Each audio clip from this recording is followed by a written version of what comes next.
Good evening from Los Angeles, California. I'm Dr. Ryan Ava.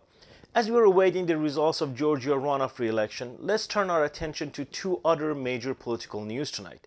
During the congressional gold medal ceremony for police officers who served on January 6th, the representatives for those receiving awards made a clear and loud statement by only shaking Democratic Senate Majority Leader Chuck Schumer's hand before skipping right over Republicans Mitch McConnell and Kevin McCarthy. Family of Brian Sicknick walked by McConnell and Kevin McCarthy at the congressional gold medal ceremony and walked by their extended hands. Here's the video. They shook Chuck Schumer's hand, and then they got to the Republican leaders there in either chamber and simply nodded and walked by without shaking. You see there McConnell's hand extended. Wow, that sends I would say, loud message. CNN congressional correspondent Jessica Dean is on Capitol Hill. So Jessica, what happened at the event?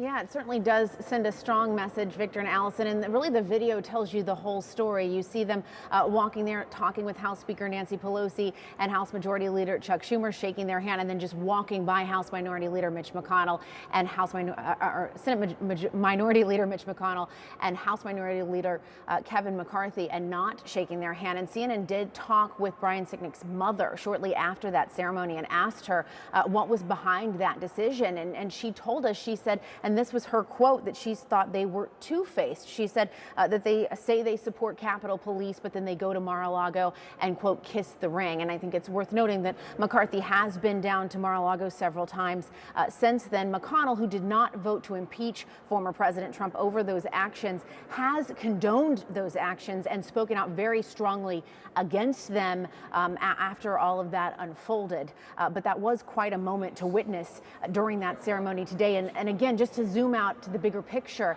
this is the highest honor that Congress can bestow on anyone, and they are bestowing it on the Capitol Police Department officers and the Washington, D.C. Metropolitan Police officers, who, of course, did everything they could to defend the Capitol on January 6th. And again, those Capitol Police officers coming back to work, we see them here in the halls, Victor and Allison, every day, just doing their job. For a lot of those Metropolitan Police officers, those are the ones that serve the Washington, D.C. area. This was maybe their first time back in the Capitol since that day. And you can imagine just how heavy the emotion was in that room. The other breaking news. A jury in New York found the Trump Organization guilty on 15 counts of tax fraud. Now, granted that they didn't find the disgraced single-term, twice impeached, always bankrupt former President Trump guilty, as this pertained to the Trump Organization as a separate entity, but this is his family business. From the congressional perspective, Republicans don't even want to be talking about Trump anymore, or even the fact that he is running in 2024.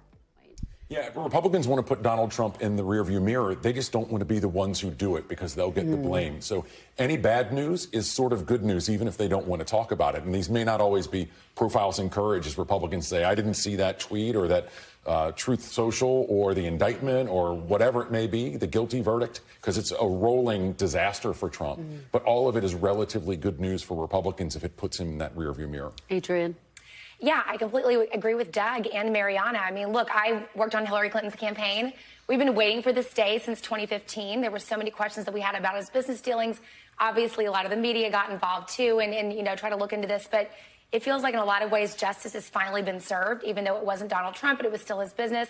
And I think you're guilty by association. I mean, whether or not he, you know, is ever convicted in this situation, I think his name being on the family business tells you all you need to know. He's already polling so low, or sinking rather, among Republican voters in polls. I'm not sure this is really going to do anything to help them.